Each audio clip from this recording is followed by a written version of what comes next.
and some things that I find interesting. And some people felt it was so interesting that they wondered if I could do that again. So this week I'm going to do that again. In the upcoming weeks, Jack will be back next week for the what was scheduled. He's going to be on next Thursday, and after that we've got a lot of illustrious guests coming up, and we'll tell you about that. But I'm just to also at some point, if you'd like to call in, we'll make this kind of an interactive thing that after a story, we'll flash a number, and at a certain point, if you'd like to call and ask, doesn't have to be about the story I'm talking about or something, anything that's on your mind that I might be able to help you or give you an answer to or kick around with you, feel free to call me at the number that will be flashed on the screen when I mention that. To begin with, there's so many stories. One thing that happens when you're involved in music for so many years, the way I've been, is the musicians are very fascinating people for the most part. They have a lot of insights that because of the weirdness of our lifestyles, of the erraticness of work, sometimes you have work where you actually have too much work, and then there's feast or famine. You don't have anything. But you can try to maintain an even disposition in a very uneven type of world. But you travel a lot, and there's a lot of adventures with people, and a lot of humorous things happen. One thing I've had to get used to as I get older, and maybe musicians deal with it, especially maybe jazz musicians deal with it even at younger ages, is a lot of death.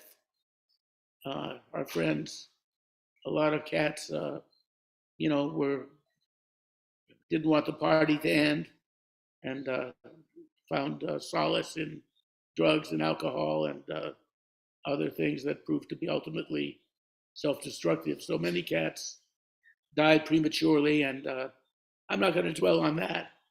But I will talk about one of my friends who died recently, named Richard Davis, who you may know from the many records that he made. And Richard, I believe, was 92. I'm not good at exact ages, but he lived. And Richard was a very clean living guy. He spent the last 30, 40 years out in Wisconsin, in Madison, Wisconsin, teaching mostly classical bass. And he ate very healthy. I remember when we were on the road, he was the salad man. He always made beautiful salads, and even in his hotel room, he'd have these vegetables that he put together, and he was like that. And he did his Nam Myoho Renge Kyo, Nichiren Shoshu, chanting regularly. One time, one funny story is Richard was he was a kind of an austere person, very kind of not shy, but a quiet, refined type of guy. And one time, Walter Davis Jr., the band we toured with was Walter Davis Jr., the great pianist, and I were co-leading. And Walter was chronically late.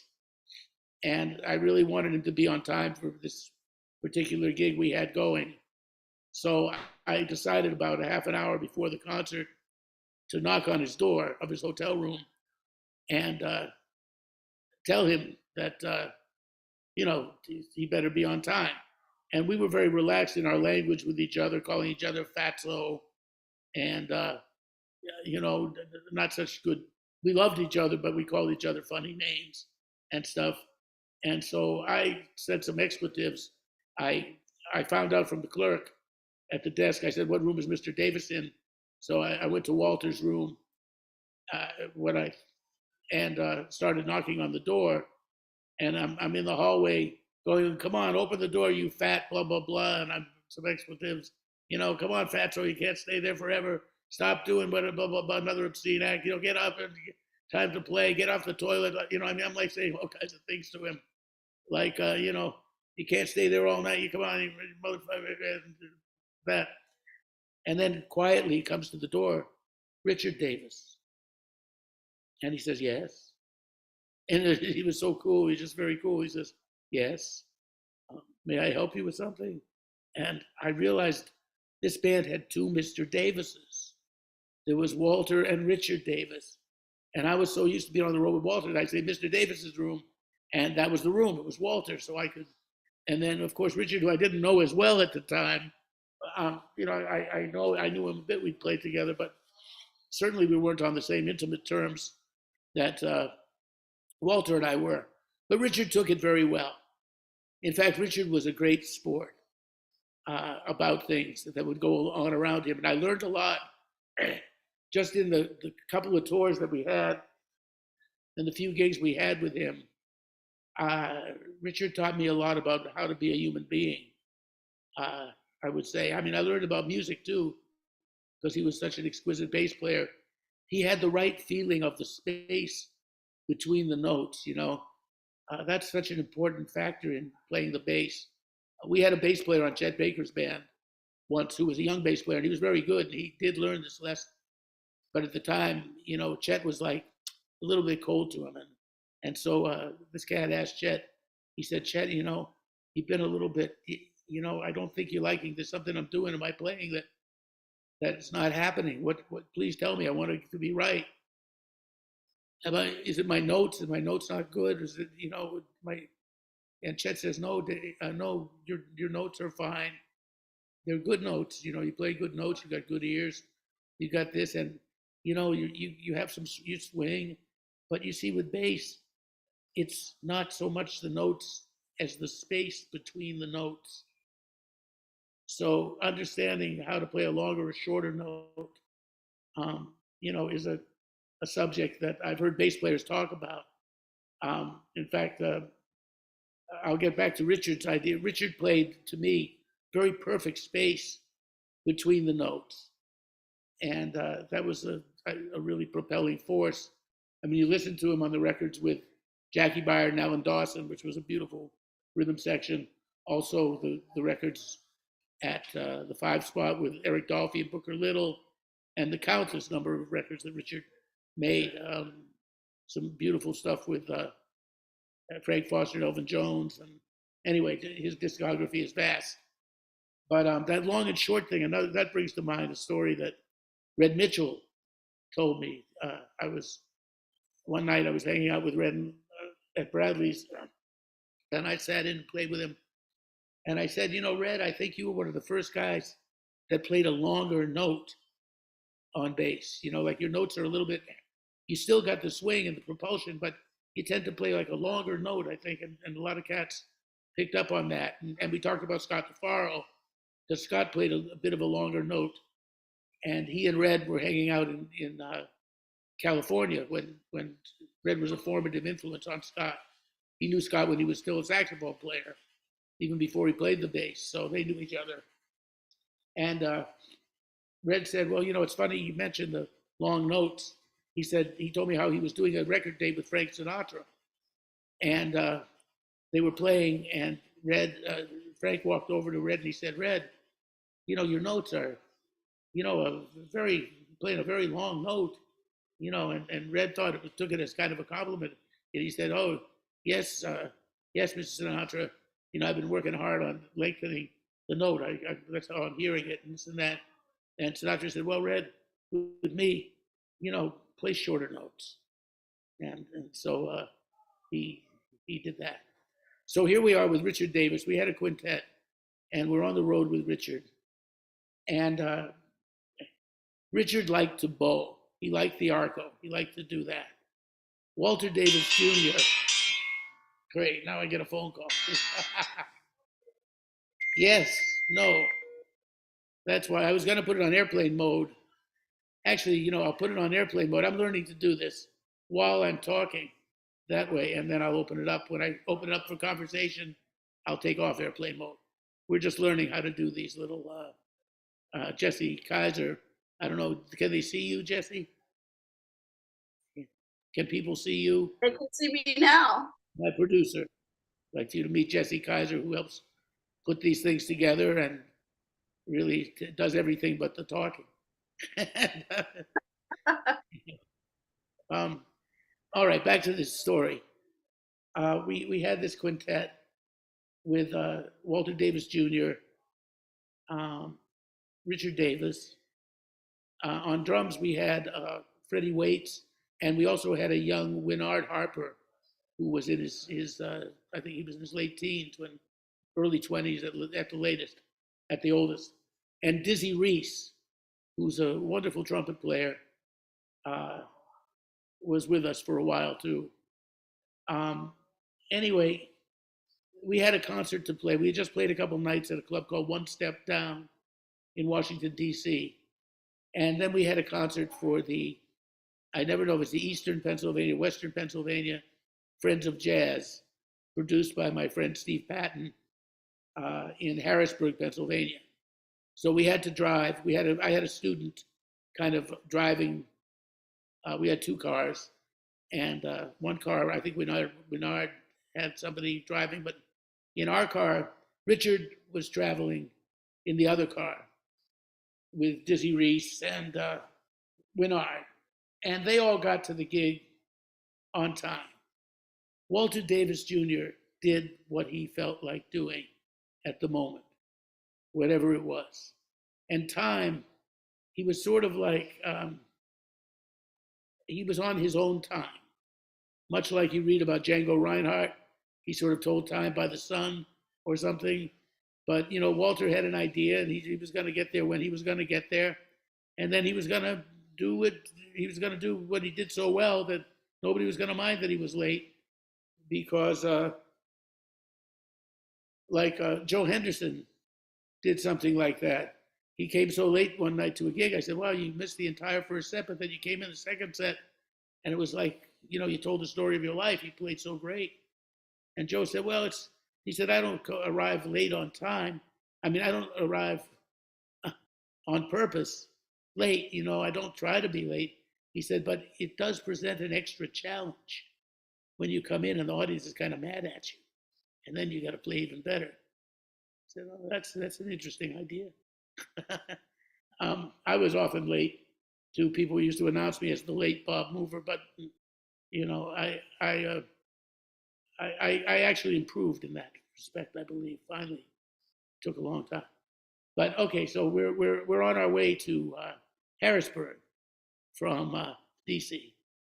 and Walter decides that he wants to eat some clams, and I don't know why he didn't have clams in D.C. or you know, but whatever. He decided that's what he wanted. He wanted, it was you know, that time of year the clams were good, I guess. And so I said, you know, we're late, because we were late leaving for the gig anyway, because he wasn't ready. But now he wants some clams. So finally he eats the clams. I said, okay, let's go. We'll eat. You don't want to take them with you? No, I want to eat them. Okay. So we arrive about an hour late for the concert. And there's about 500 people there. And they told me that maybe 100 have left already. But, you know, there's still it's a big concert hall, relatively big, with a large stage and a good Steinway Grand. And, you know, it was a nice, they always treated us well at that. I did a few concerts for the Pennsylvania Jazz Society. They were great. But, okay, so we arrive and we start the concert. And Dizzy Reese was having a few problems with his hearing. So he couldn't always hear. I'd make an announcement, and here was the mic, and he was behind me, so he didn't always hear what tune it was we were going to play. And he'd look at me. I didn't know why he kept staring at me so quizzically. All he had to tell me was that he couldn't hear me. Could I tell him what to play? But he didn't.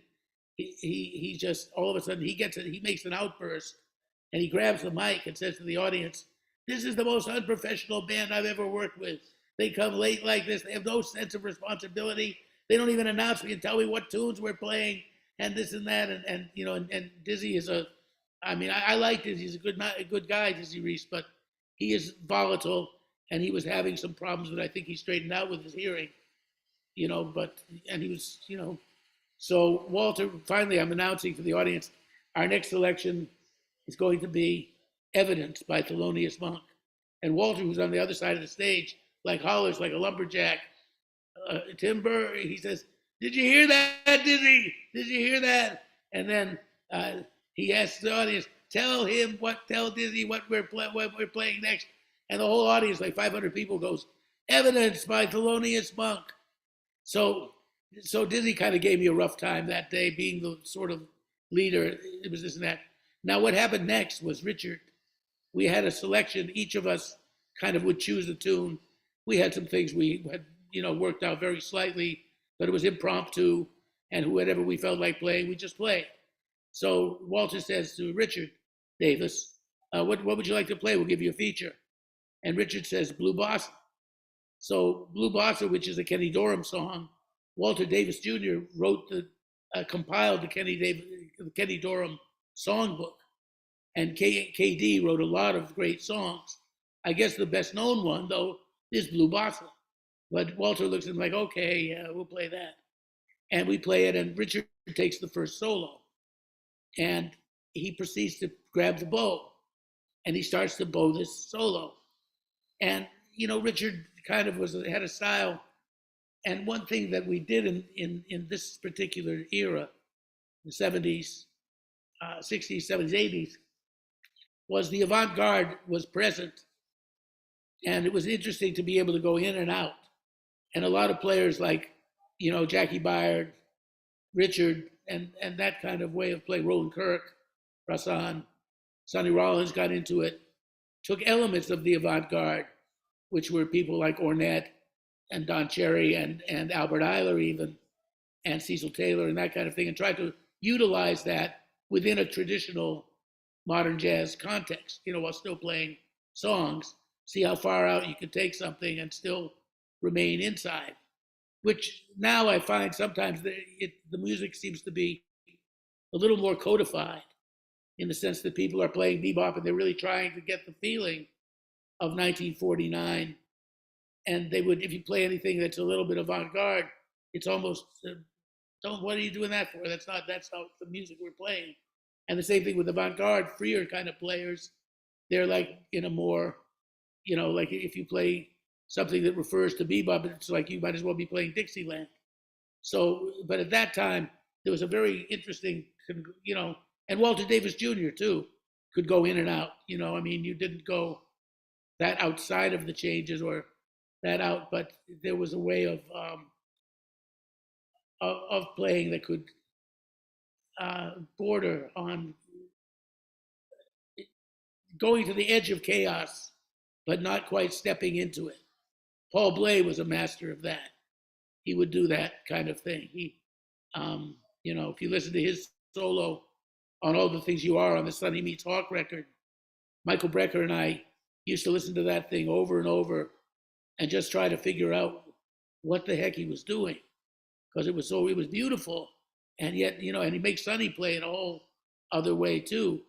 So I find that a fascinating cut, and that influenced a lot of people that talk about that. Pat Metheny talks about that solo, and Paul was my daughter Emily's godfather, one of her two godfathers, and he was a good friend of mine, and he never explained to me. I'd ask him, well, how did you come up with that? What are you thinking?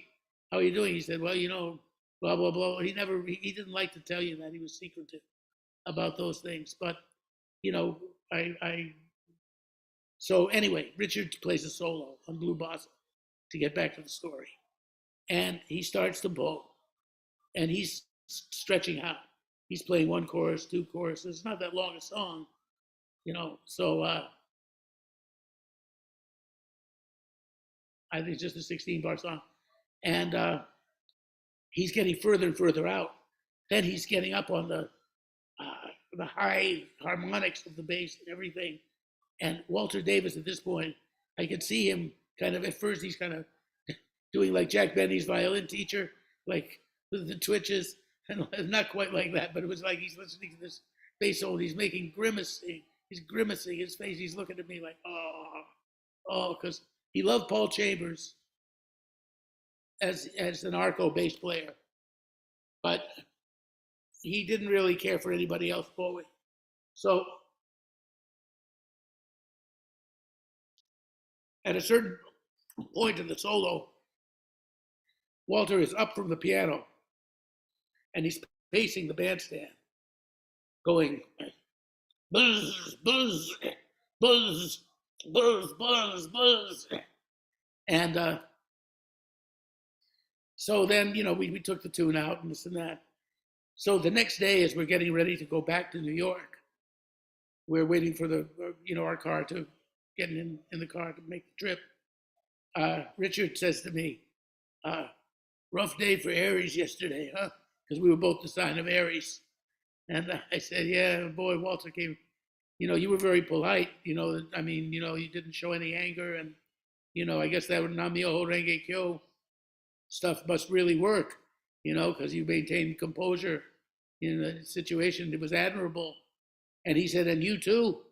He said, when Dizzy started haranguing you, that was, that was you were quite well behaved yourself. So I said, oh, thank you. And he says, Richard says, I mean, I take that stuff. He said, I absorb, and what Walter criticizes what he says, I never really got to play with bebop masters like Walter. He said, I play music, and I was with Sarah Vaughan, and I was with all these, he was with all these wonderful people. He said, but Walter and you guys really understand that idiom. And, and I really wanted to learn. So I'm here. I approach it as Walter is a kind of teacher to me too, which was amazing to me that he had that kind of humility, that Richard could be that humble. Because he was saying, he said, well, I haven't mastered all aspects of music, and this is something I always wanted to get to, and Walter and you are providing me with that opportunity.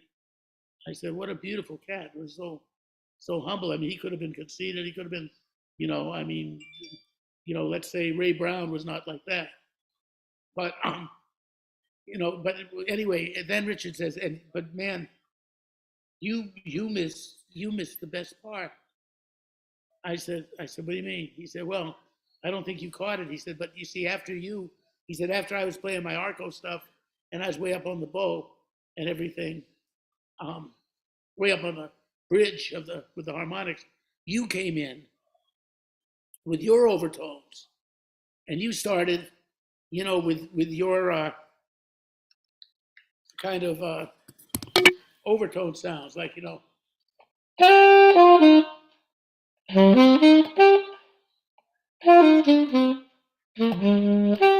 that's the song we're playing, So I come in with like,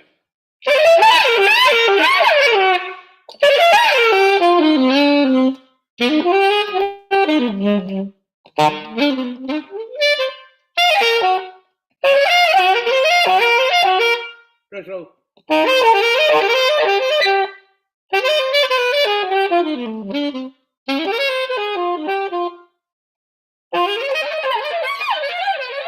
anyway, I started out with some things like that and then kind of brought it inside and did that. He said, so when you started doing that, he said, I said, well, I thought I should come in there, or I was going to sound like I was playing like, New Orleans, Dixieland or something in the middle. If I just played lines, and then I worked it into where I was playing lines. And Richard said, yeah. He said, well, but what you missed was when you started doing that, Walter leans over the piano and says to me, now, see what you've done? And that's what happened with that. See what you've done now, see what you've done. He got me out. So, but Richard will be missed. He's one of those people that I wish I had known better, They're, and I did, I was glad to have known him as I did.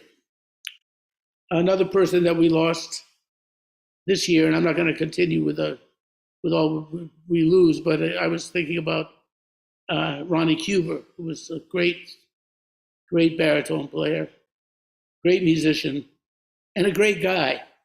He scared people because he was very strong-willed and very well, kind of an intimidating presence, but we always got along, and we were friendly competitors. Ronnie was, some people are very competitive by nature. I mean, they're great, but Ira Sullivan was very like competitive. They came up in that environment of Chicago or New York where you didn't want anybody to cut you. And Ronnie, he could be my buddy and we'd be hanging out and this and that. But when you got on the bandstand, he wanted your scalp. He took no prisoners, as they used to say. Bob Berg was like that too. Mike Brecker wasn't. For some reason we didn't have that. Lehman wasn't really like that, but some people were. Um, it depends, and usually I was trained to hold my own in those situations. But the one time, there were probably other times, but one time I distinctly remember somebody beating me up musically, feeling afterwards that I'd like I'd been mugged or something.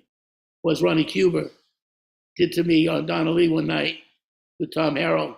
I sat in with those guys I mean I was all right, but Ronnie was so burning on that I just went home and almost wept.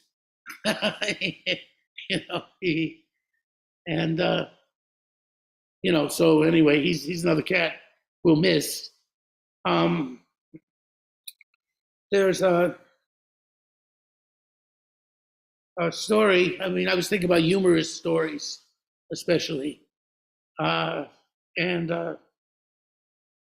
one story is there's a couple of famous Miles Davis little quips that Miles made that Mike Stern told me this one that I liked very much. When Mike had a serious problem with substances for a while, and people were worried, that he was going to pull through and make it. And then he found Narcotics Anonymous, NA, and through that, I don't believe you'll mind me telling the story. He likes to tell it. He got a new lease on life, and he's been very straight for, I don't know, like 40 years now or something. And, very successful and has gone on. But when he had his breakdown and went out to rehab and then joined NA, he was with Miles. And then he came back to Miles' band.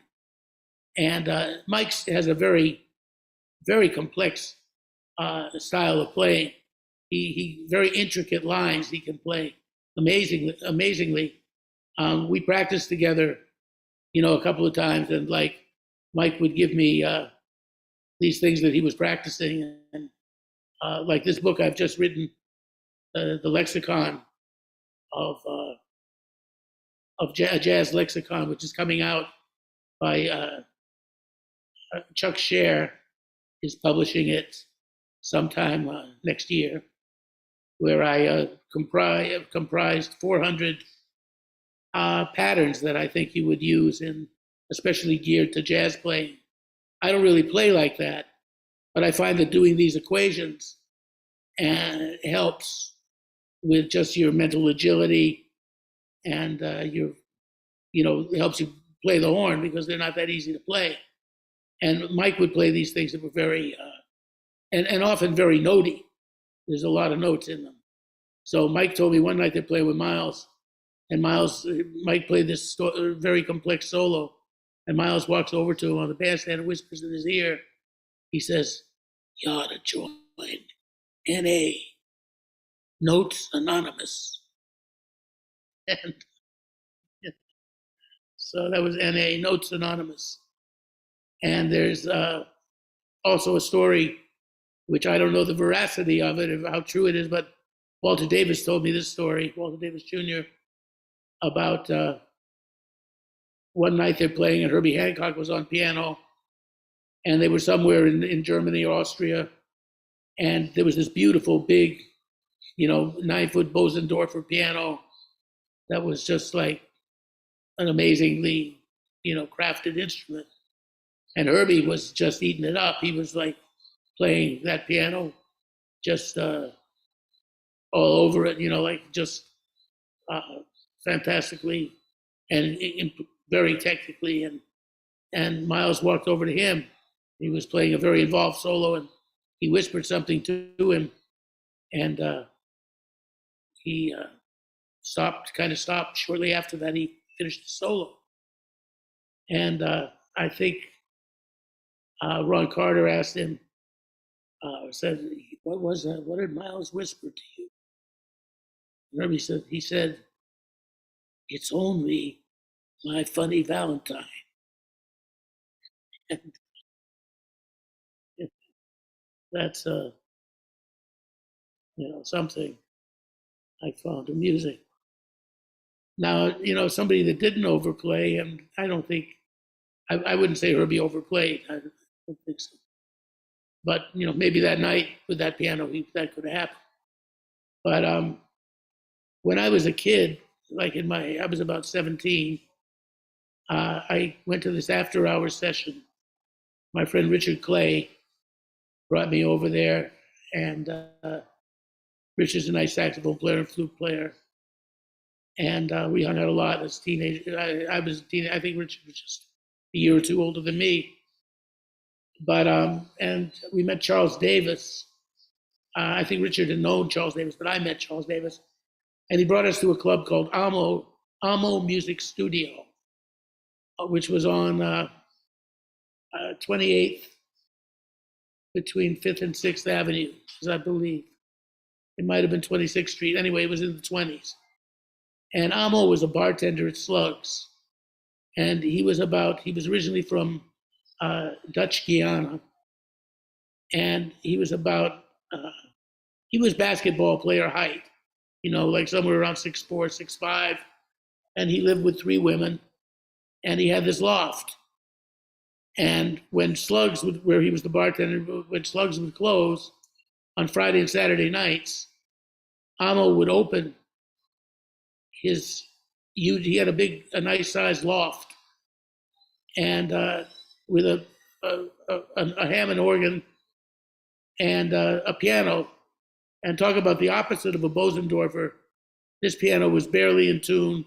It was an upright, but who played there and would put up with this piano, and what you'd hear, it really made me think about what Bird said about when somebody was complaining about their horn, like a fine craftsman never complains about his tools, because you would hear, so we came up there, and at 4:00 or so, the place opened. And so after hours, what you got was, besides a lot of great musicians, I mean, you'd be up there, it was nothing to see, Cedar Walton, Sonny Red, Kenny Dorham, Woody Shaw, and, Roy Brooks, all kinds of great players there all at once. Charles Davis, I can't, more than I can name. But the rest of the crowd was like bartenders, waitresses, because after hours, and of course, prostitutes and pimps. That was part of it too. I remember asking this girl who was not much older than I, but I was very square. I didn't really know that life very well. And I would ask these ridiculously innocent questions, which I soon learned, just don't ask people questions. It might be better. But I remember one funny answer I got. I said to her, and she was, cute and kind of young and older than I was, probably in her early to mid 20s.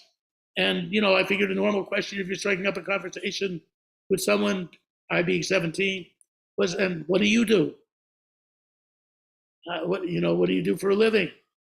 And she turned to me and she said, "Well, I guess I'm a kind of teacher." "Teacher? Well, you're a teacher. But what do you teach?" She said, "Sociology, baby. Sociology." and, and, you know, I think I asked Clifford George or somebody like that, what does she mean by sociology? She doesn't look like a college professor. Well, you see, it's a euphemism. Oh, I see. And So, you know, I got to know Evelyn Blakey. Big John Patton would play the organ there, and then there would be sessions with horn players would come in and different people. Evelyn was the house singer, and who came by a lot was Wynton Kelly, because Wynton and Evelyn were having a kind of a thing, as they used to say, and and also Buhena, Art Blakey was there a lot as well, and you you know, it was just a wonderful scene. It was like, and for me as a 17-year-old, just up from Florida, I'd spent a little bit of time in New York the year before. I went to high school for the better part of the year that I was 16, but then I moved back to Florida, you know, for a number of reasons. But you know, here I was, and all of the people on my wall, there they were, just in person in this situation. Bobby Timmons, and you know, all kinds of wonderful music, and especially Wynton Kelly and Kenny Dorham and Hank Mobley. Mobley wasn't there that often, but he now and then fell in. But Hank Mobley and Wynton Kelly were inseparable. They were, you'd always see one with the other. And neither one was working very much. They had a steady Sunday gig somewhere in the East Village. It was either the East Village Inn or the Jazz Boat. Those were two clubs in the East Village that they had that with Hank Mobley every Sunday. There was that gig, and various bass players and drummers. But you would see they were often there. And Evelyn took a liking to me. I really got along well with Evelyn. I loved Evelyn. She was just an adorable human being. And she said, "Well, listen, why don't you, you know, if you got to come in on the weekends and you got to be here on Friday." I was staying with different friends. I didn't have an apartment or a place.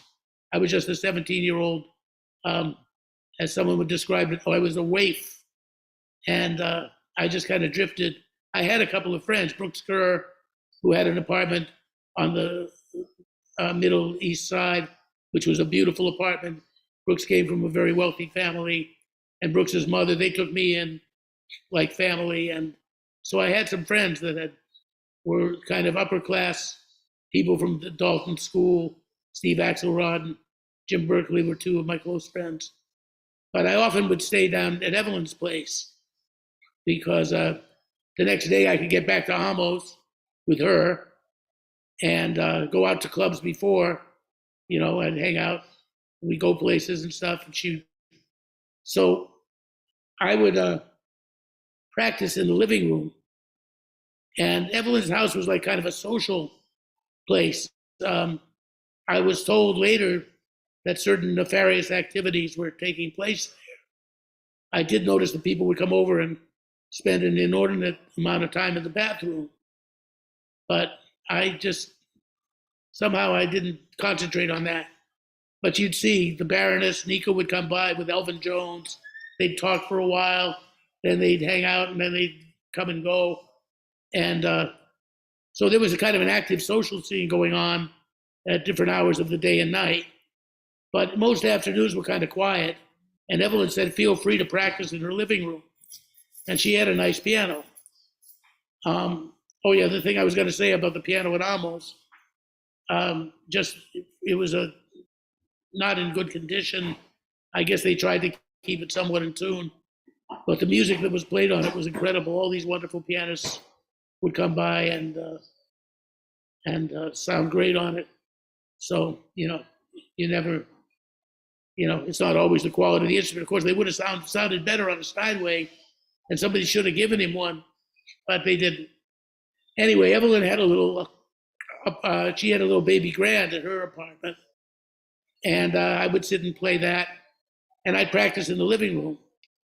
And Wynton was often over. He would come with a big jug of Cryberry wine or Italian Swiss Colony, those huge ones, you know. And cats would call him Wine Tone sometimes as kind of a joke because he always had his wine. And sometimes KD would be with him. Not often. I would see them at Almo's, and on their gig, I would go to visit them and stuff. But I remember the first night, Evelyn said, "Well, why don't you come back to my house? You can sleep on the couch in the living room and, excuse me, hang out and practice." I said, "Wonderful, that would be great." So KD says, Kenny Dorham says, "Oh, Evelyn, I got my car. I'll give you a ride." So we went outside, and Kenny Dorham was quite a regal-looking figure. He struck almost a his face reminded me of one of those chiseled African masks. He was skinny with high cheekbones, and it looked like you could actually sculpt him, or he had been sculpted. He had a striking face, and he was wearing a dashiki before they were really totally popular, and he had a little kind of African hat on too, and he really did look like an African king to me. It was interesting that he looked like that. And then he said, "Let's go outside. I'll get my car." So we walked a half a block, and the car was parked, and it's a yellow cab. Now, of course, I told you how dumb I was, and being 17, naive in the sense of dumb. I won't put myself down too hard. But I thought this was so cool. I said, "Boy, KD, you are the coolest guy. A yellow cab as your personal car. That's fantastic." I mean, this is, did you bought a yellow cab, and that's what you just used to get around town?" And he almost fell out laughing. He said, "No, man." He said, "I drive this taxi.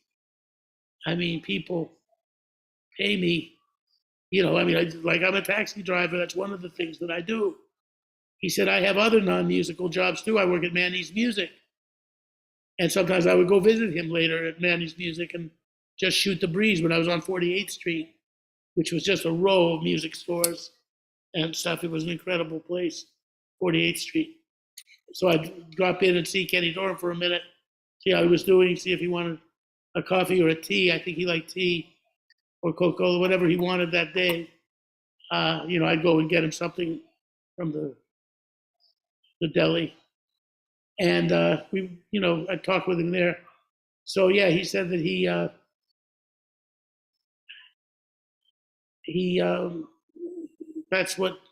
that was one of his several different jobs that he had, because he had daughters. He said, and that he had to feed his daughters, and that was that.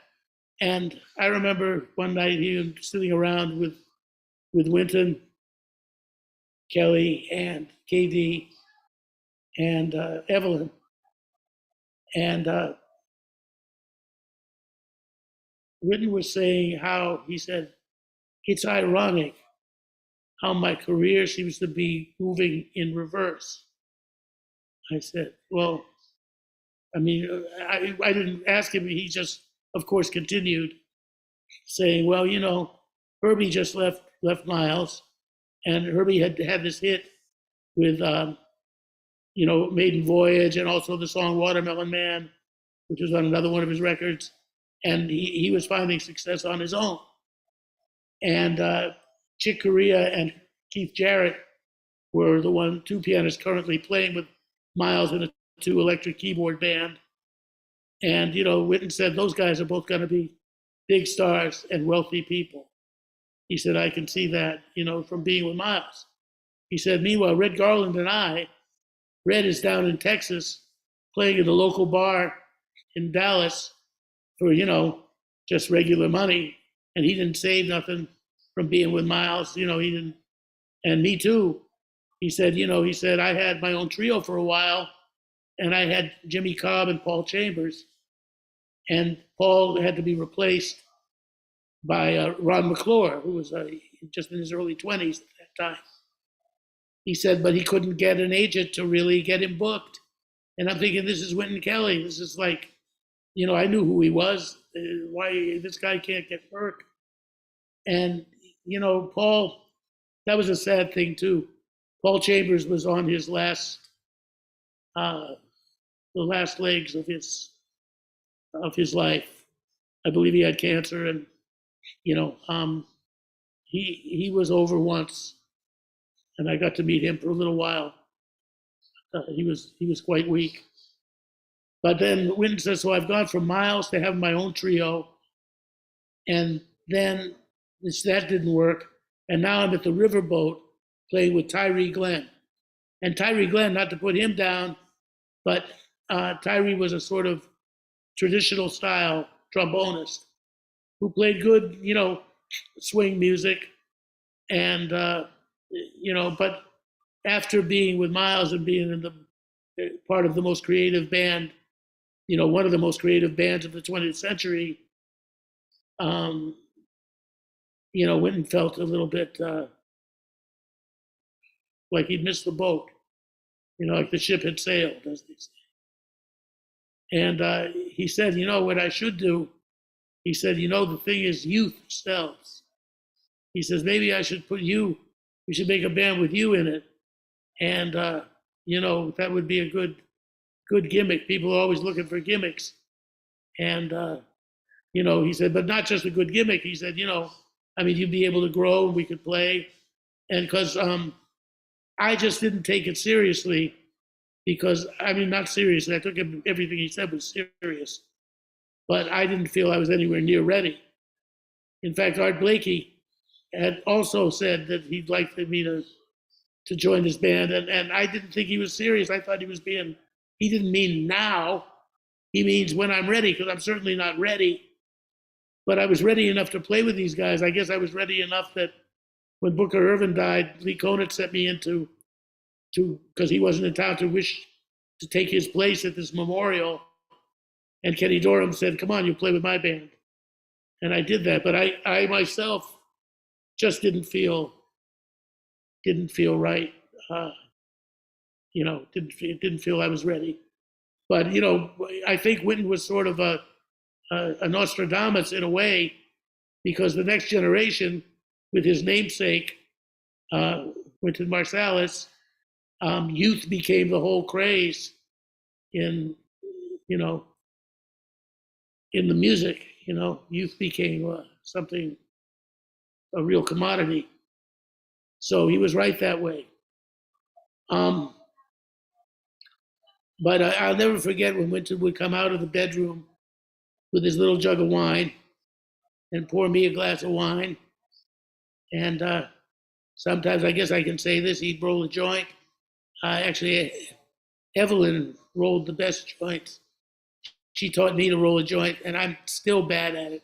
I don't smoke many years now. But, I never got the technique. I could put something together, but Evelyn could, one of those people, you just go, and the thing is rolled up, and you go, wow, it's like magic. But we'd be there, and Wynton would hear what I'd been practicing, and he'd sit down at the piano. And then I would have, 45 minutes to an hour just playing duets with him. We'd play a tune, and we'd just play on it. And I remember one day he gave me a very good lesson. And I always tell people that, 45 minutes with Wynton Kelly, he showed me this one thing that totally transformed my playing. Within a week, I was like another player. I understood something. It was an epiphany that all of a sudden I understood what something was and what the essence of a very important factor in improvising was, because of just one little thing he showed me. So what, you may ask, was it that he showed me? So, all right, I was sitting practicing Green Dolphin Street, and there's a modulation in it. Well, first of all, years before, or not years before, the year before. See, everything seems longer when you're older, but it's just the year before, and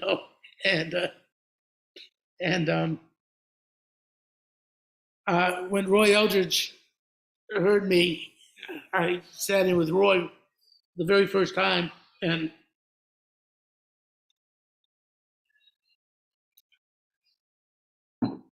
Roy's comment was interesting. He said, "You know, man, you're 16." He said, "You're really playing some nice things." You know, he said, things I wish I was playing at your age, but must you play them all at once?" He said, "Save the real good shit for the turnarounds." So, you know, I've told people this story, but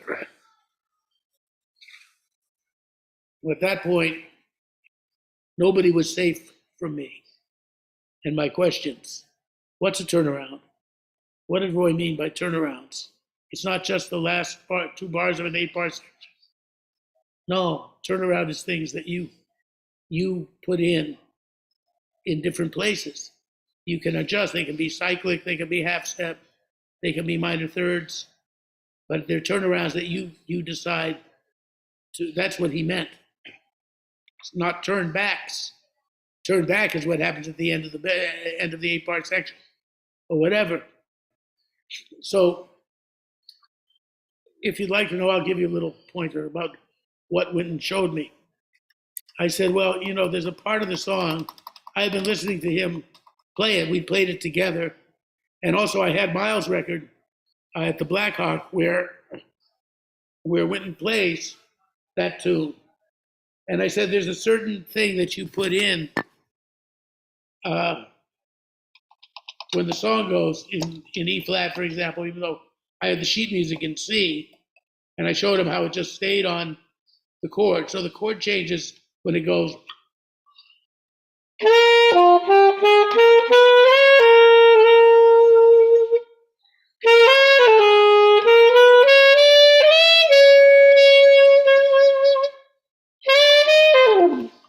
So that's the part. That's the 8th to the 16th bar of the song. And it's the chord changes are like if you're in the tonic key, 2-5-1. That's your F minor. Now the B flat 7 altered, you know, with the flat 9 sharp 9 right in the melody.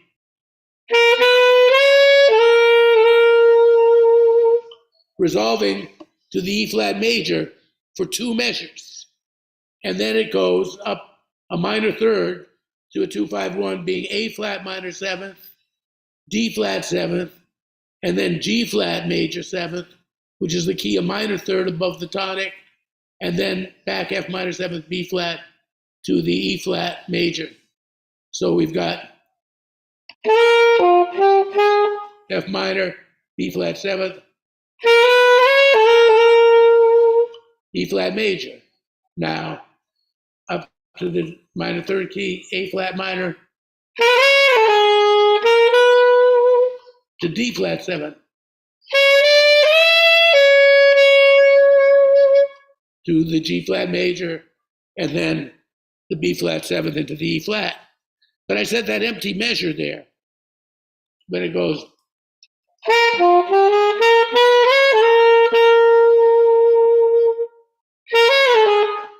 So I said, you play something in that 4th measure, and, you know, that seems to lead to somewhere. There's, you know, what are you doing? And Wynton said, well, you see, anything can become a dominant. Any chord can become a dominant chord. So if you take the E flat major and you turn it into an E flat 7th, that's would be the 5 of A flat minor, which is your next chord. So even for you that aren't musicians that are watching this, the idea was meant that I could put something into that 4th bar. And the way Wynton showed me, he said, well, you can, he went to the piano. I don't have a piano handy here. I'm in Baltimore, by the way. We have a home in Baltimore as well as New York apartment. And he would say, well, you could play it as being F minor, B flat 7th, E flat major, and then just turn that to E flat 7th. Or play B flat minor, E flat 7th. Or play B flat minor, A 7th. So he'd say, for instance, you could go.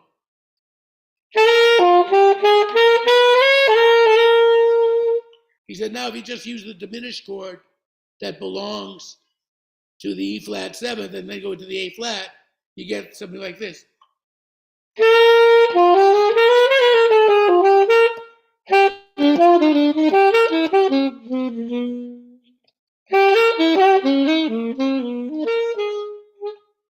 that with the diminished chord on the fourth measure?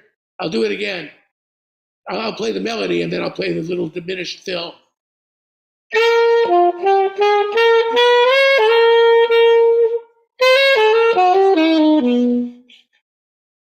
Here, right there.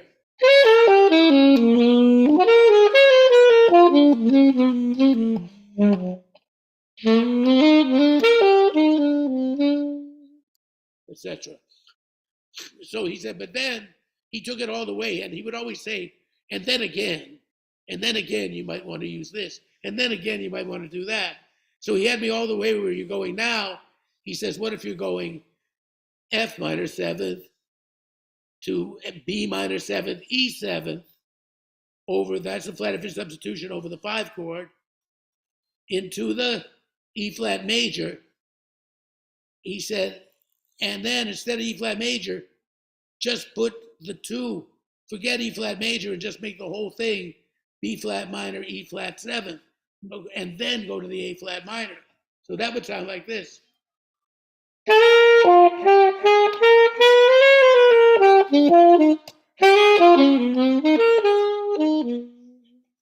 So,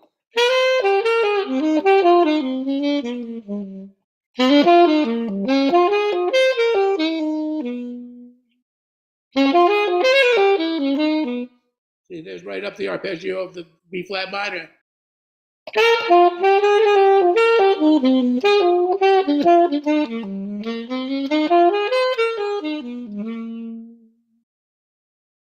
Simply, I'm not trying to be imaginative, but that's the idea.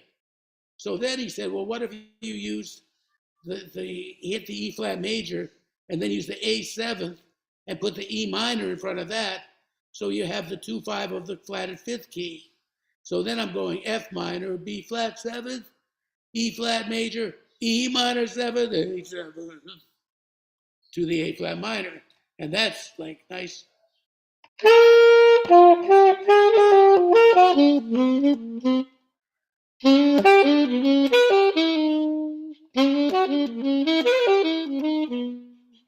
See?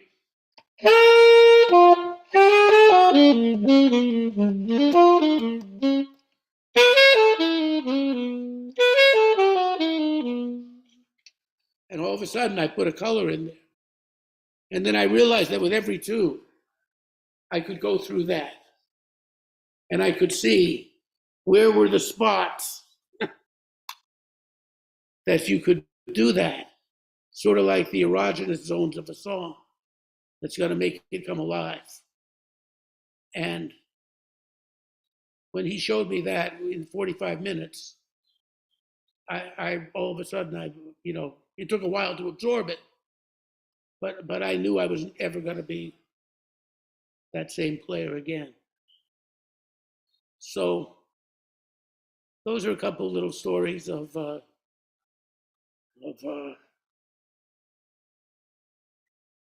my childhood, musical upbringing that I thought I'd share with you today.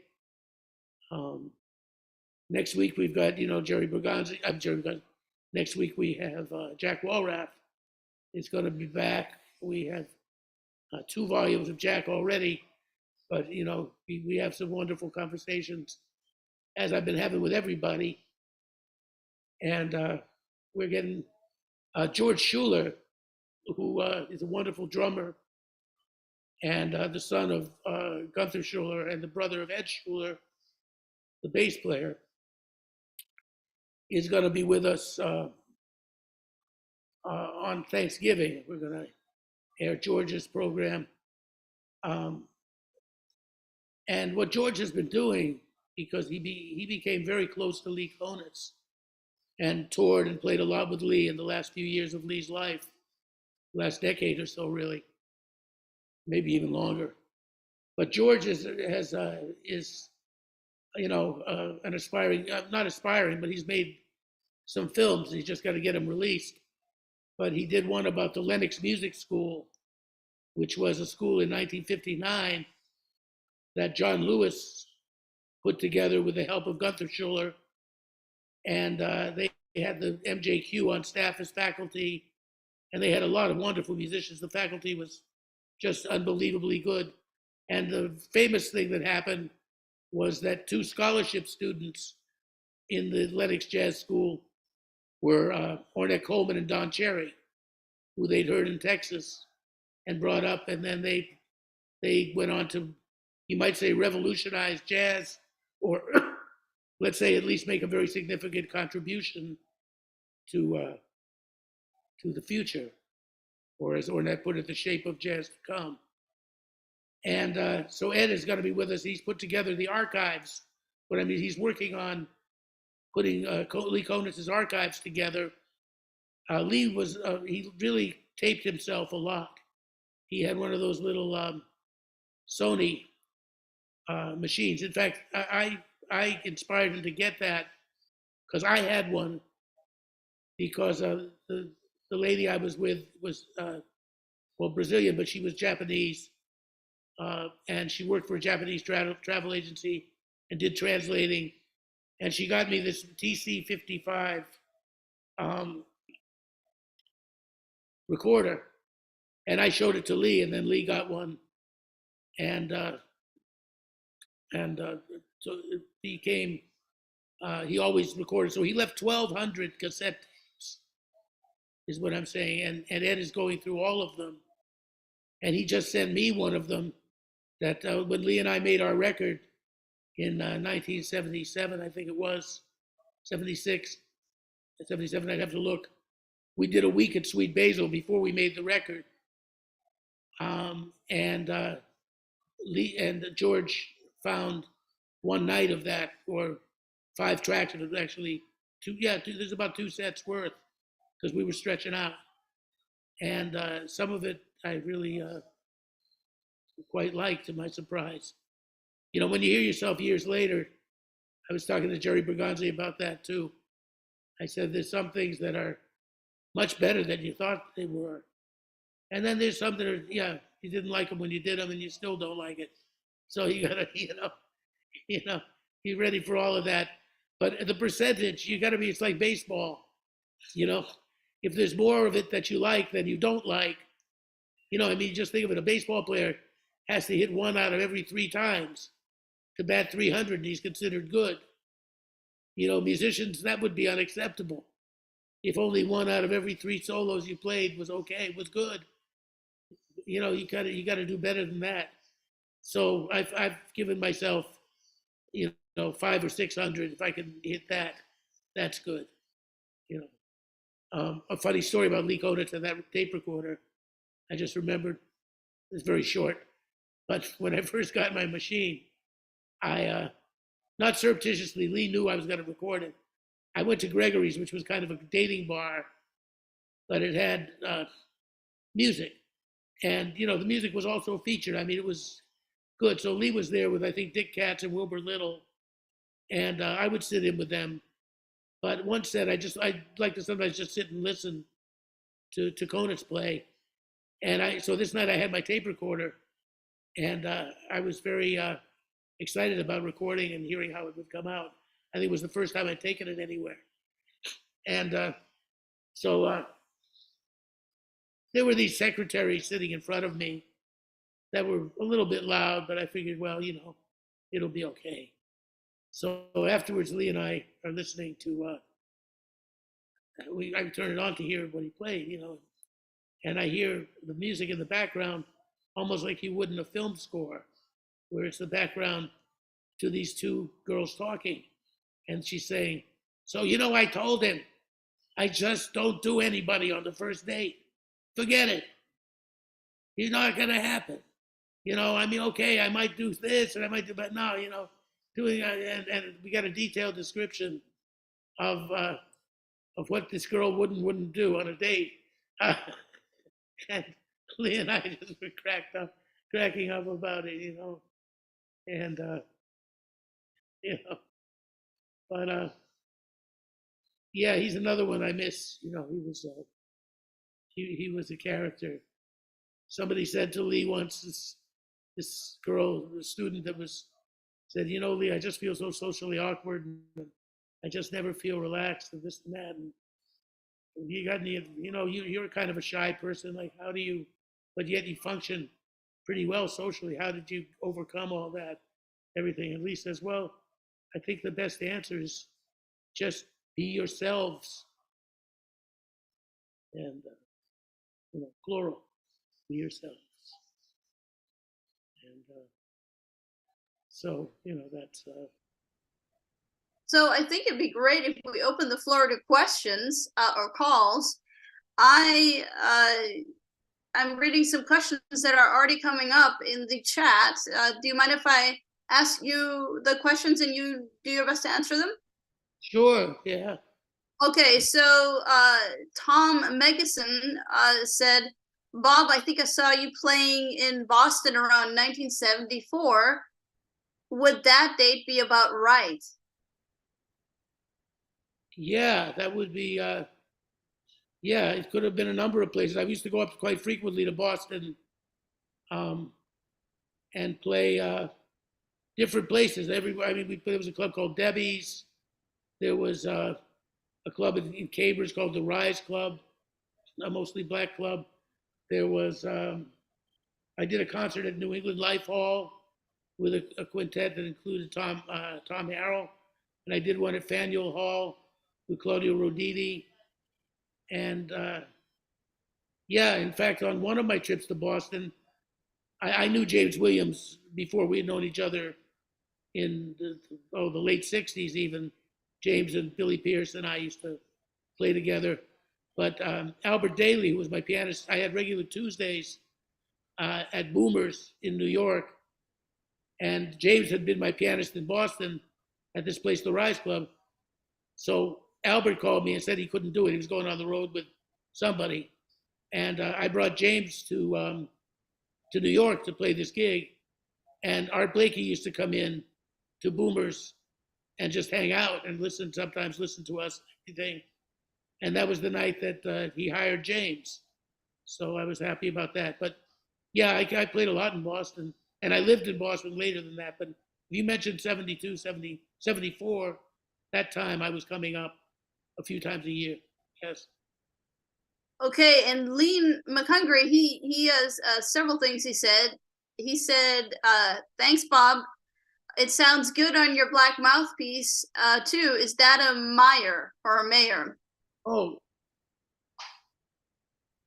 that's a wonderful question because I wanted to plug it.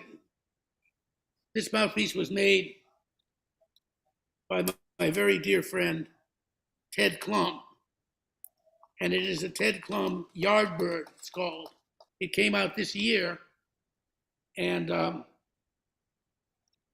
it is modeled after, you know, there was a metal mouthpiece that Charlie Parker played. Most people think, including I thought, that Birds with Strings and some of his later recordings were made on the white brill harp that he played.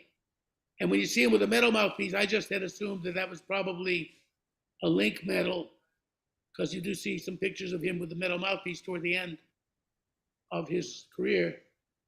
But it was actually a Selmer, a British Selmer mouthpiece that had been made for him in England and given to him in England.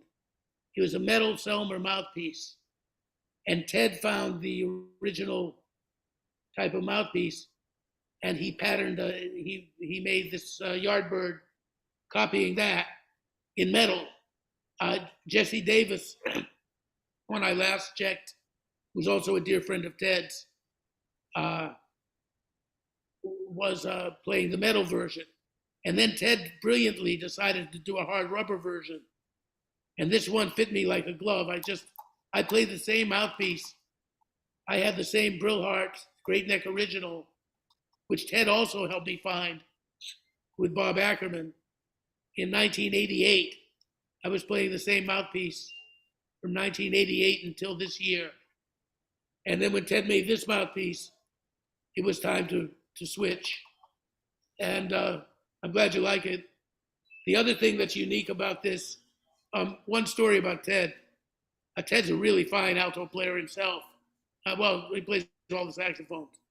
But when I met him, I was teaching at Berklee for 3 semesters in 1980, 81, around that time. And I was 28 years old or so, and Ted was about 22, 21 maybe. He was younger. But he was assigned to one of my classes. And as soon as he took that class, he told me, he went to the office and he said, I want to be in every class that Bob teaches. I want all of his classes. He said, I don't care if you give me no other classes. That's the class I want. So Ted became, there were a few cats at Ed Tomasi and Ted and some other Berklee guys that Hendrik Merkens kind of studied with me privately and, came to my gigs and sat in with me. And so Ted was a part of that. And we've stayed real close friends. The ligature I'm using on this is also a beautiful ligature made by a fellow in Canada named Marc Jean, Marcjean. And I found that this mouthpiece really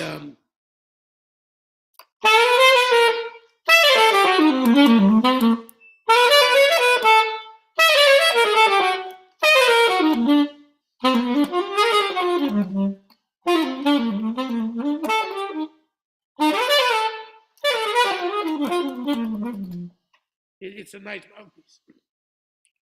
And it works very well with this Jean-Marc ligature. Ted has a ligature that comes with it. That's fine. But this actually added something to the tone. So anyway, I'm glad you liked it.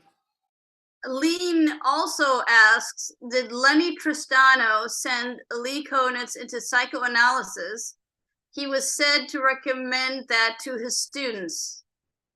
Well, the story that I heard, and I'm not your most reliable source about these things, but I can tell you what I heard, and then somebody can say that's wrong. Somebody like Dave Frank or people that really knew Lenny. I had one lesson with Lenny, and I should have taken more, but he kind of scared me, frankly.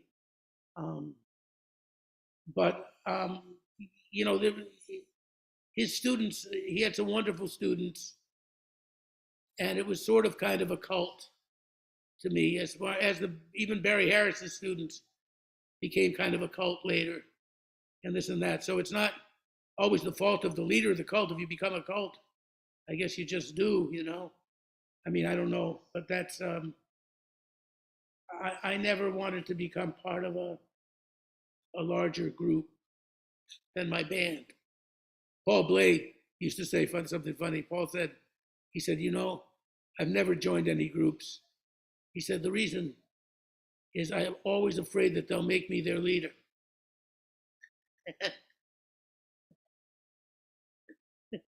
You had to be Paul Blade to feel that, But he was right.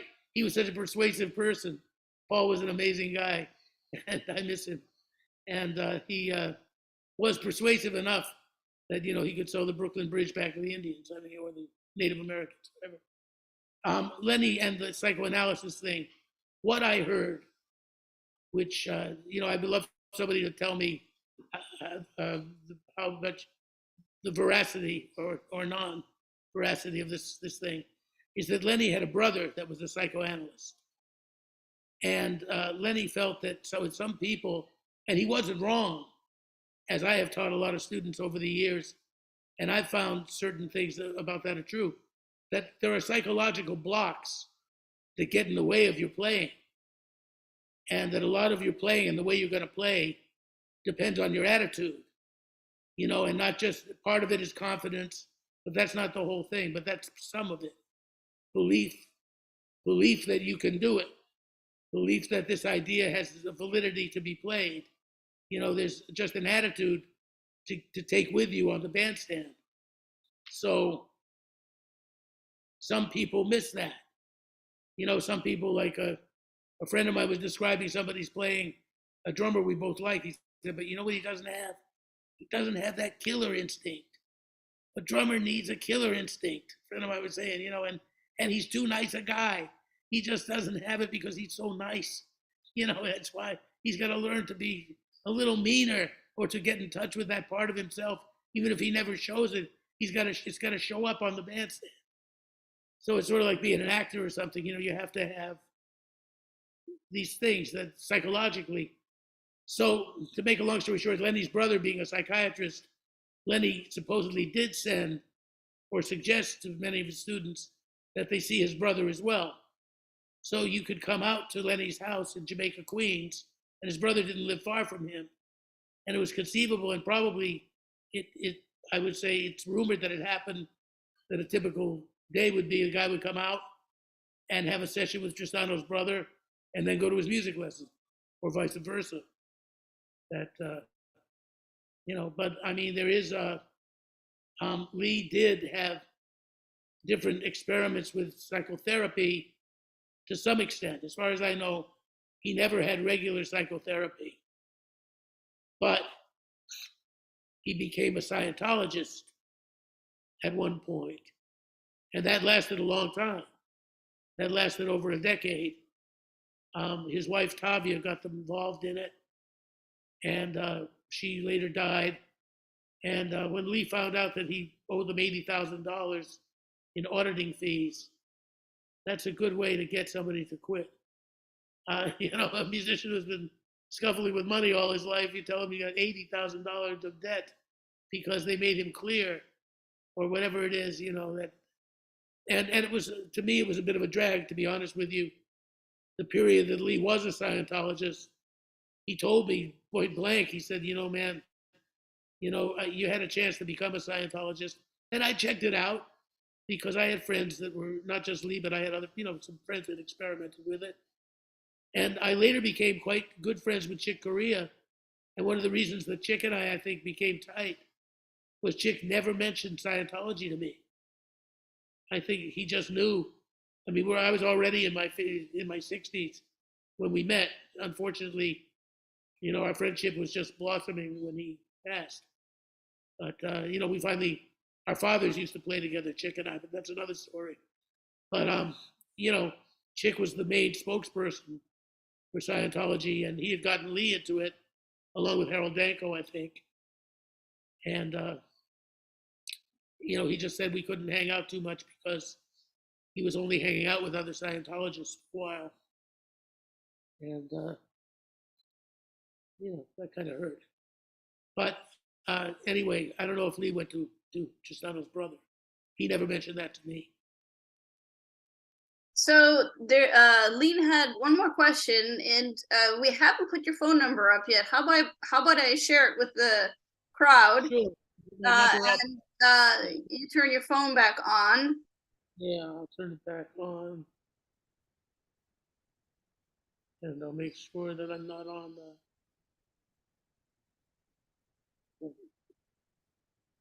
All right, come on. Settings. Where are you? Settings. My kingdom for settings. There we are. And while it's up, Lean would like to know, do you know what tip the Clum Bird piece is? I believe mine is a 5, or is it a 6? I think it's a 6. I would have to look on it, and I don't have my glasses right here. Well, I don't want to take it off the horn. You know what?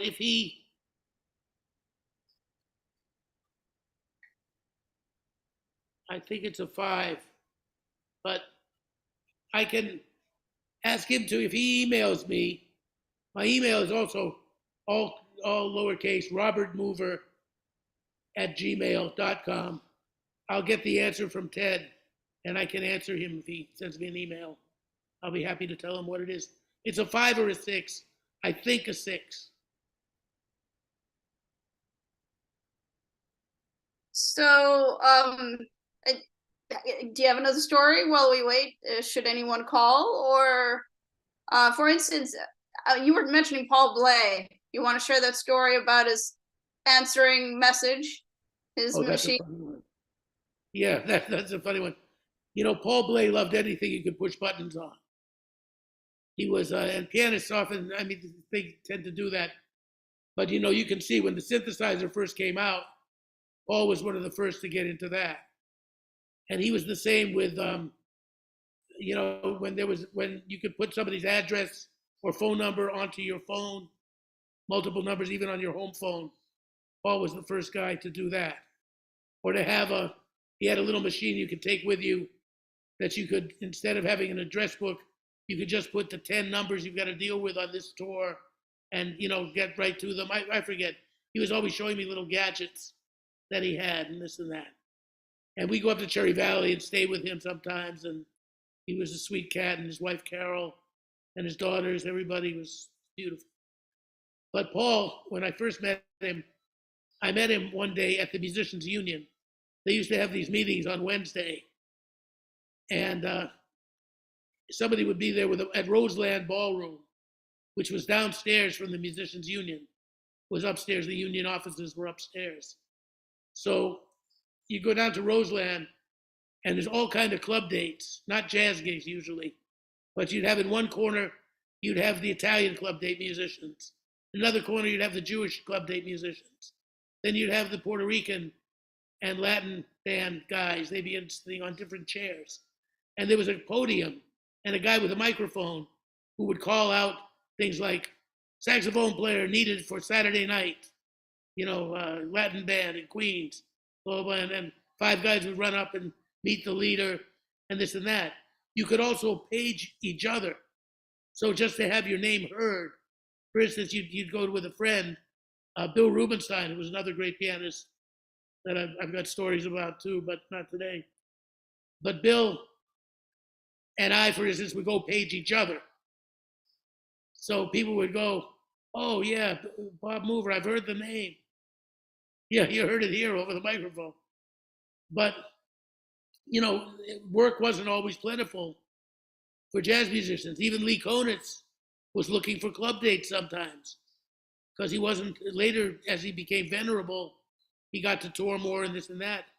But in those days, you know, I remember once we bought hot dogs at the Sabret hot dog stand, and Lee apologized for not buying me the hot dog. He said, I'm so broke that we've got to go Dutch. And hot dogs were like 30 cents, you know, but he just said, you know, and Lee wasn't necessarily cheap, but, you know, things were like that. So one day I'm there, and oh yeah, then there was the jazz musicians corner. And so the jazz musicians would be sitting in their particular place in Roseland. So one day I recognized Paul because he was there. You know, you could smoke indoors then. He had his pipe. And I'd had a couple of records of Paul, and I recognized him, and I said, oh, you're Paul Bley. And we started talking, and the first thing he said, you know, people talk about playing to create. Have you ever played to destroy? And I was like, oh, that's a concept. You know, and then he actually did a gig with Konitz and Marshall Brown, who was like a Dixieland trombone player. He had that famous stage band of the kids and everything. And he was a beautiful cat. I love Marshall. But Marshall was very inside. And somehow Lee had hired Paul to do this. And Paul just kept, like, he was almost sadistically trying to shock Marshall Brown throughout the whole concert. He just took the music and just tore it up. And, you know, I wasn't sure if I liked it or not. It was crazy.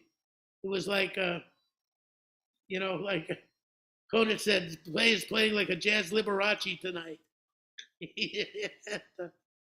You know, but, you know, Paul was capable of a lot of different ways. You know, his record with Chet Baker, by the way, the duo record they did, where he finally played some tunes and played them very inside and played them so respectfully with Chet, is really gorgeous. It's really beautiful. The free record that we did a record of mainly free stuff, all free stuff, with John Abercrombie. Is well, we did solo, duo, and trio, and the least successful tunes on it was one of the only times we played. The duos with John and Paul are beautiful. John and I played really nice duets too. I thought they were good. Paul's solo stuff is lovely, as is John's. My solo stuff is mostly pretty good too. But the two things that really didn't work were my duet with Paul and the trio that we played together. It was like just chaos. It was mayhem. It was, in fact, it was so bad that Conant said to me, we were talking, I hadn't seen him for a while. He said, Lee says, yeah, I heard that duet you did with Paul Bley. I said, oh yeah. He said, worst thing I ever heard you play. So, but still, we did have some good moments too. Those just weren't them. Anyway, so Paul and we struck up a conversation, and right away, we had a nice chemistry, as I knew we were going to be friends. And it turned out we both lived in the Village. He lived, I think, on Jane Street, and I was living on Thompson Street. So we were like a 10-minute walk, 15-minute walk from each other. And he gave me his phone number. And he said, yeah, if you feel like going out for a coffee or a glass of wine or something, call me. I'm off and around. And so one day I'd been doing my practicing and I was ready to take a little break. And I said, oh, I'll call Paul Bley. So I gave the number a ring, and I hear, hello. Oh, hi, Paul. This is Bob Mover. We met at the Union the other day. Uh-huh. And, he said to give you a call. And I went on and talked a little bit about that. And then it said, and a couple of times it acknowledged, it said, ah, yes. And then it said, you have been talking to a machine. And this was like 1972, 73 maybe. And they weren't around. This is the first time I'd ever heard one. If you'd like to speak to the real Paul Bley, then please leave a message. And there's a tone, at the sound of the tone, and the real Paul Bley will call you back. And that was it,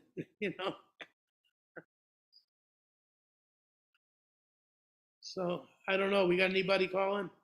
Lean had another. He said, "Any thoughts of Paul Bley's influence on Jarrett?" He says, "I've been enjoying your duet with Mulgrew Miller." Oh, who is this? This is Lean McHungry asking the question. Yeah, tell him. Thank you.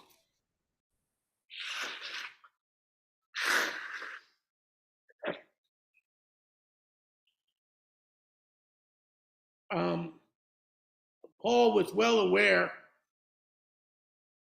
of his influence on Keith, and I never heard him say anything resentful about it, or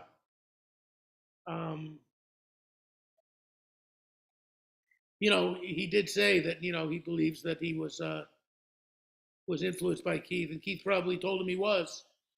I don't know Keith, but I know it's apparent to me that Paul was there first, and definitely that you can hear that Keith had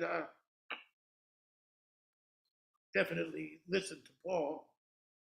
So I imagine that there was, I think there's a few cats that were influenced by him, and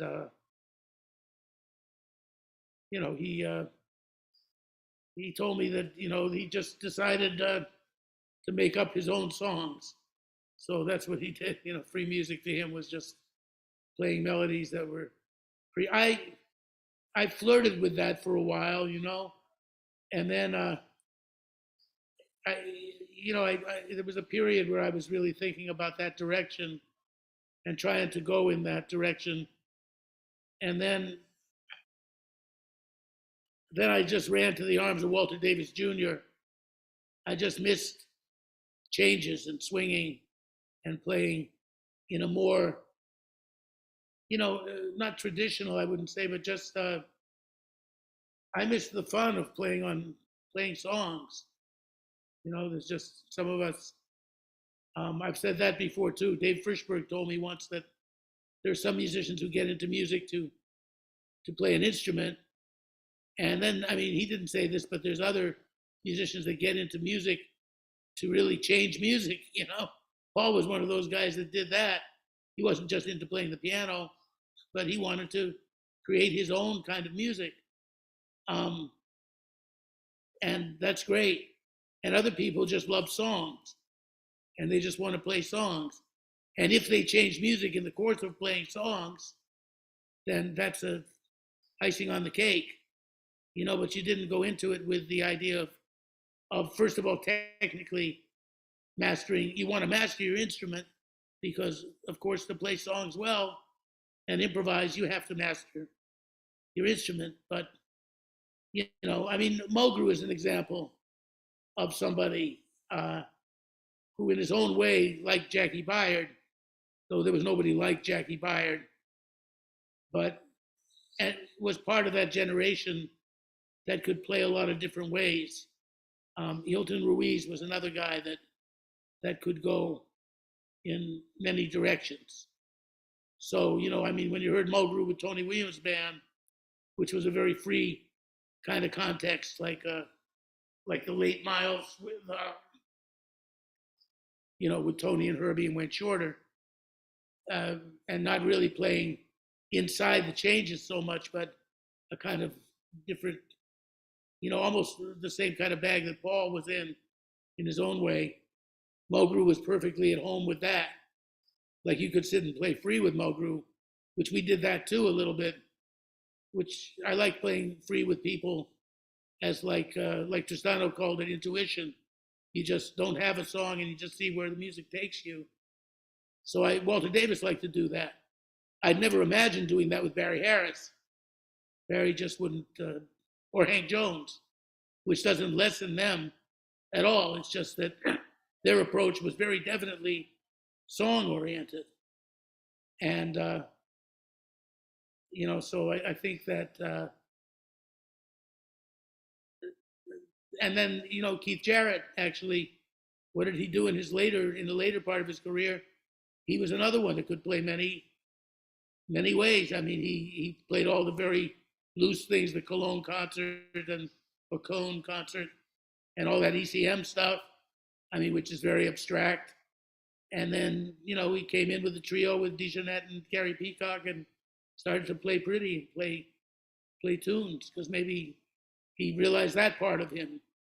I mean, like I say, good musicians have a lot of facets to them as musically and personally. But Mulgrew was a wonderful cat. And, he went much too soon. Very angelic type of person. I imagine he was sort of like that same type of angelic quality that Clifford Brown had. But I was lucky to have that. We just did a couple of days. Actually, I should have brought my tape recorder every day.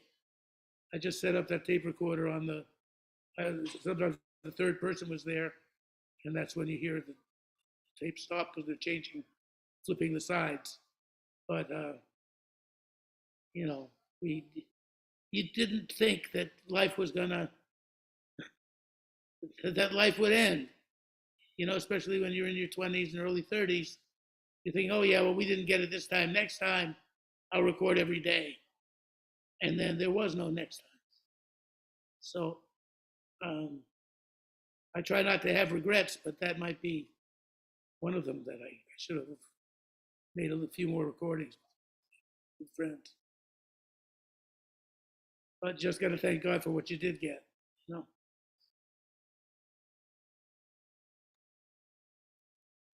Yeah. So that. Well, nobody's been calling you. They might be maybe it's a little bit intimidated by your fame amongst all the jazz players. But then again, some people I think prefer to text. Um, and do you have any announcements for everyone for the upcoming weeks? Well, we've got a bunch of commitments to people, and we're doing most of them are live. To be completely honest with you, there's sometimes when people can't make the live Thursday slot because often they have teaching gigs, and that's when their classes are, that kind of thing. So, I think it's perfectly acceptable to do some things pre-recorded, and some of the people we have coming up are oh, come on, give me 1 second here. Well, I guess we have to have 1 second here. Um,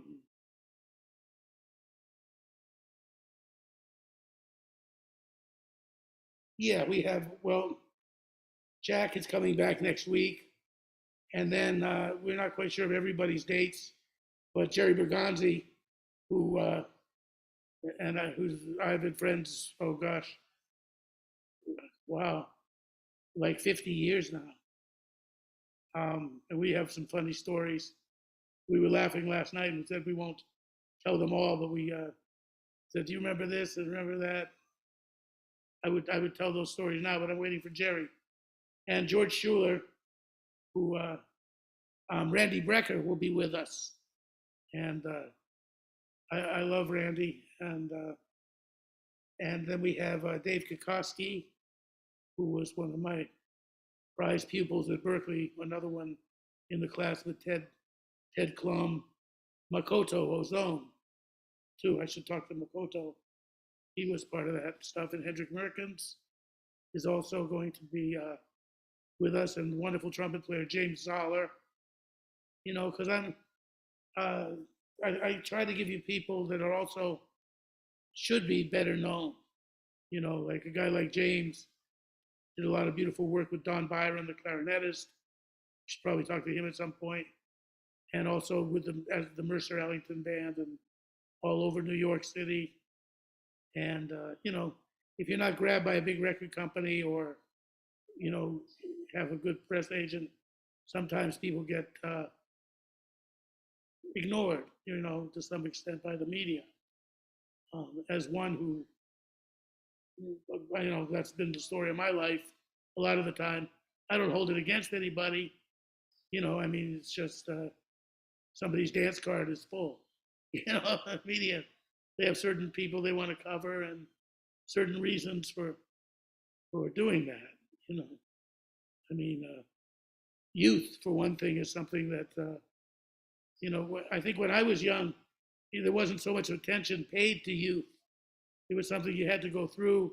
You paid your dues. You were a sideman with people for a minute, and then you came into your own. Usually, I was a band leader at 23, at 24, and that was really kind of unusual at the time. But magazines didn't come running and say, "Oh, we got to talk to this guy doing this." It was just something that happened. I think that yeah, it just works that way. Some people are chosen, and but a friend of mine, that's what I was going to say. A friend of mine who's a fashion designer in Paris, and when she was in her early 50s, and she was still, no, I'm sorry, she was younger than that. She was in her mid 40s, and she had an appointment with French Vogue, and we were very close friends. And she said, "I'm very excited. I'm going to this meeting with French Vogue. I don't know what they want to talk to me." And I say, "Oh, great. They're going to finally cover your work." Because she's been toiling away at this, and she's doing high fashion. She's not doing prêt-à-porter all of her things are unique creations. She's a real artist who does paint on fabric, named May Leverly. But anyway, May was going to an appointment with French Vogue, or the other. There's a fashion magazine that's also, might have been that one. But anyway, I said, well, how was it? She said, well, the person doing the article showed me all this work by younger fashion designers. And what do you think of this one? She's only 22. And what do you think of this one? She's 27.